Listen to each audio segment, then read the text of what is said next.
Hi guys, ito po pala yung case ko dati. So, papalitan na po natin siya ng bago. Kasi ito yung dati kong case. Talagang naninilaw siya, be. At ito na yung ating bagong case na ipapalit. So, this is clear. 4 corners inside, fall proof. Ayan, may eye protection na rin and non-slip. So, buksan na natin. So, yun siya guys. Nabuksan na po natin siya. Tagalan na natin itong nakasulat.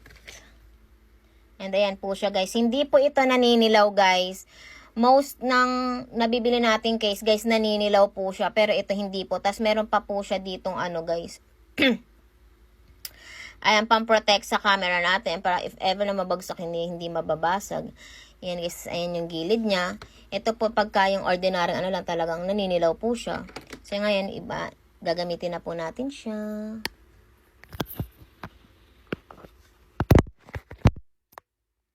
Super ganda naman yan. And then, kung gusto nyo rin ito guys, lalagay ko sa aking yellow basket. Hindi naninilaw yan guys. Ganyan yung hahanapin yung case. Hindi naninilaw. Pennies.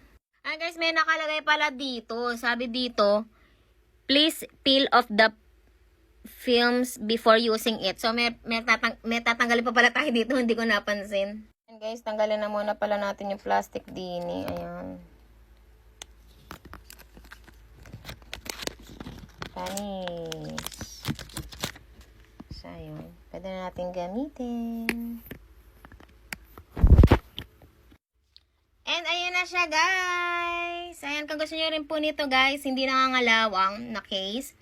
And, mura lang po ito, guys. And, may protection na rin po siya sa camera. I-check out nyo na nasa yellow basket.